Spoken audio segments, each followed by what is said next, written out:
And joining us now is South Dakota Republican Representative Dustin Johnson. Thank you so much for your time tonight, Congressman. Now, you voted no on the article of impeachment today. In a statement, you said that President Trump does share responsibility for what happened last week. What, in your mind, would have been an impeachable offense?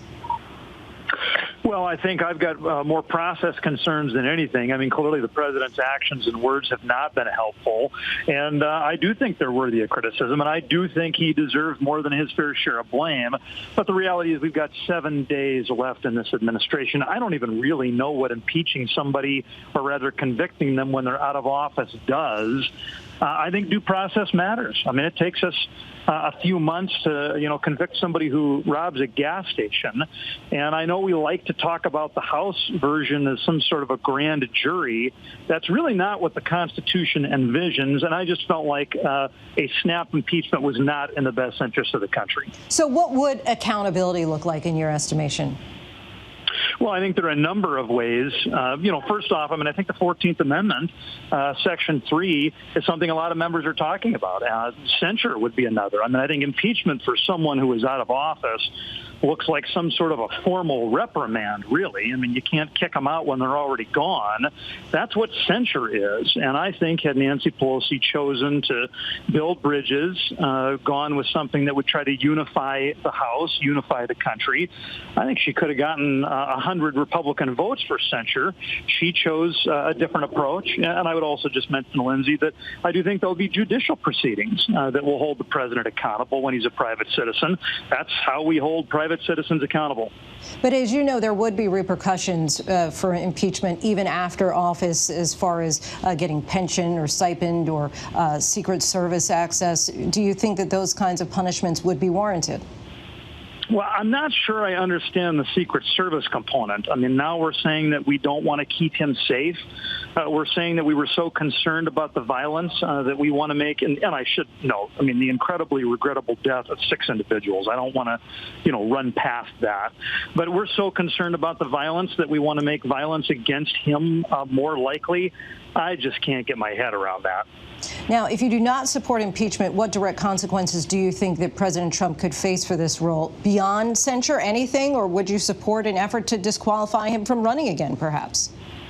Well, censure would have been something. I think had we embarked on a more bipartisan approach, that is absolutely something that I would have been open to.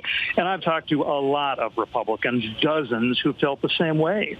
There's frustration. There are not a lot of people who are defending the president's actions over the course of the last few weeks. And frankly, prior to that, Nancy Pelosi decided to go a different route. She got largely a party line vote, and I don't know what's going to happen in the Senate, although I suspect it's going to look and feel very similar. Now, Congresswoman Mikey Sherrill alleges that she saw lawmakers actually leading rioters on a, quote, reconnaissance tour one day before the mob stormed the Capitol. If we learn that that, in fact, turns out to be true, in that case, would you support expelling those members of Congress? If they knew what was going down, if they knew that there was going to be an attempt to overwhelm the Capitol, if they were giving that tour in an attempt to aid that kind of seditious and insurrective activity, then yes. I think the Congresswoman had better have some pretty firm facts before leveling those kind of chilling accusations. And, let's get the facts out, and then we can decide the best way to proceed. Now, you, along with many of your colleagues, have said that now is the time for unity, not divisiveness. This comes, of course, weeks and weeks after weeks and weeks of proven false claims of election fraud, echoed not only by President Trump, but many congressional Republicans, including the 147 who voted to overturn the results of a free and fair election last week. What can you and your fellow Republicans do, along with the Democrats, to tone down this hostile environment and move forward? Yeah, and I do. I want to mention just 2 points by way of context. Number one, although I certainly have not been perfect, I have tried in my 2 years in Congress to model good behavior.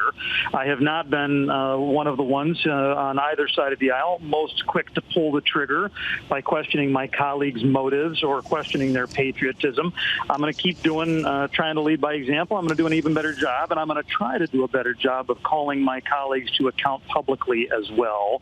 I would note last week, week, I voted to accept the state certifications. I felt like that was what the Constitution called me to do, and clearly that was a very complicated vote for lots of members. But what can we do going forward? Well, I would just note that the rhetoric on the House floor today was the most toxic I have seen in my 2 years.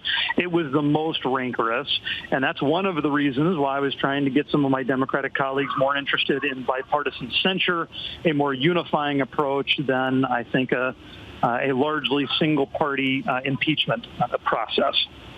Congressman Johnson, thank you so much for your time, especially on what has to be a long and exhausting day for you. We appreciate you coming on the show. Well, thanks for having me. Hi, everyone. George Stephanopoulos here. Thanks for checking out the ABC News YouTube channel. If you'd like to get more videos, show highlights, and watch live event coverage, click on the right over here to subscribe to our channel. And don't forget to download the ABC News app for breaking news alerts. Thanks for watching.